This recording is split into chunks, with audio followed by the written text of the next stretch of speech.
नागरमोथा एक प्रकार का घास होता है जो पहली बारिश होते ही सारे भारतवर्ष में अपने आप उत्पन्न हो जाता है। जल भरा वाले स्थानों पर तो ये 12 महीना देखने को मिल जाता है। ये ज़्यादातर नदियों के किनारों तथा नमी वाले स्थानों पर और तालाबों के आसपास देखने को मिलता है। नागरमोथा की आमतौर पर 3 प्रजातियां पाई जाती है। एक मोथा घास, दूसरा नागरमोथा तथा तीसरा केवटी मोथा। इसमें से आज हम नागरमोथा के बारे में बात करेंगे। नागरमोथा का क्षुप जमीन से 10 से 75 सेंटीमीटर तक लंबा और सीधा बढ़ता है। ये गहरे हरे रंग का होता है। आप देख रहे हैं वीडियो में इस प्रकार का नागरमोथा का पौधा होता है। इस पौधे के मूल में एक कंद बनता है जिसे नागरमोथा कहा जाता है। औषध कार्य में इसी का ही उपयोग किया जाता है। इस घास को हिंदी में तथा आम भाषा में नागरमोथा कहा जाता है। गुजराती और उर्दू में भी नागरमोथा ही कहते हैं। नागरमोथा का अंग्रेजी नाम साइप्रियोल और वैज्ञानिक नाम साइपिरस स्कारियोसस है। इसके मूल में एक प्रकार की सुगंध होती है। आयुर्वेद के अनुसार मोथा घास के गुणों की हम बात करें तो ये स्वाद में थोड़ा तिक्त, कटु, कसेला, शीतल प्रकृति का, पचने में हल्का और रुक्ष होता है। ये कफ पित्त को मिटाता है, दीपन होता है और सुगंधित होता है। इसके अलावा ये रक्त शोधक, ज्वर मिटाने वाला, अरुचि को दूर करने वाला और पेट की कृमि को दूर करता है। ये दस्त, तृष्णा और शरीर की जलन मिटाता है। इसका कंद का गुणधर्म मूत्रल होता है।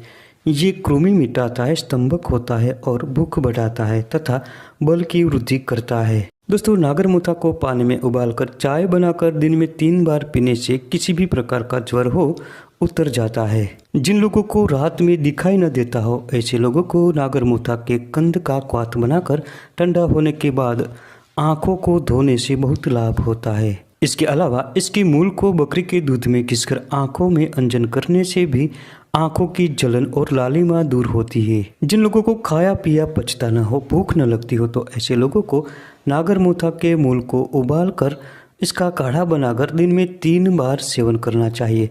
इससे भूख बहुत बढ़ती है।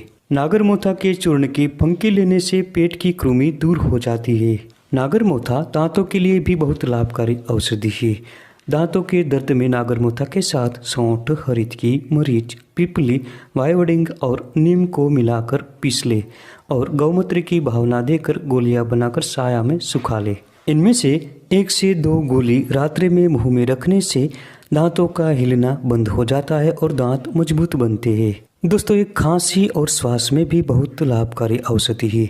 अड़ूसा के साथ सौंठ, नागरमोथा, भारंगी और चिरायता तथा नीम छाल को मिलाकर काढ़ा बनाकर 10 से 20 मिली की मात्रा में शहद मिलाकर पिलाए। इस प्रयोग को करने से जल्द ही श्वास में फायदा होता है। कई बार बुखार के बाद भोजन के प्रति अरुचि बढ़ जाती है। ऐसा होने पर पित्त पापड़ा के साथ नागरमोथा को मिलाकर चाय बनाकर दिन में 2 से 3 बार पिए। लगातार 2 से 3 दिनों तक ये प्रयोग करने से भोजन के प्रति रुचि बढ़ती है। अगर किसी को दस्त हो गया हो तो नागरमोथा का क्वाथ बनाकर सुबह, दोपहर और शाम दिन में 3 बार पिलाए। दोस्तों, ये महिलाओं के लिए भी बहुत लाभकारी जड़ी बूटी है। 10 ग्राम नागरमोथा के चूर्ण के साथ 50 ग्राम गुड़ मिलाकर 500 मिलीग्राम की गोलियां बनाकर खाने से मासिक विकारों का शमन होता है। इसके अलावा नागरमोथा को पानी में उबालकर पिलाने से स्तन रोगों में लाभ होता है।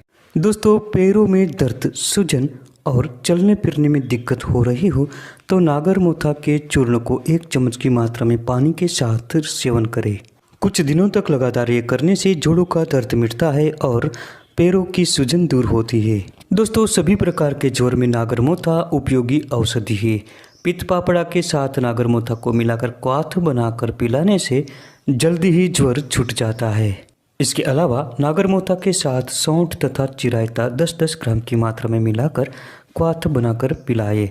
इस प्रयोग से भी कफ, वात और ज्वर नष्ट हो जाता है। दोस्तों, इस जड़ी बूटी के मूल का कल्क बनाकर क्वाथ बनाकर पीने से खून की कमी दूर होती है, कमजोरी मिटती है और कमर दर्द में आराम हो जाता है तथा शरीर में किसी भी प्रकार की सूजन में भी बहुत फायदा होता है। शरीर में किसी भी प्रकार का घाव होने पर ताजे नागरमोथा के कंद को घिसकर गाय के घी में मिलाकर लगाने से जल्दी ही घाव ठीक हो जाता है। दोस्तों, सुजाक एक प्रकार का गुप्त रोग होता है।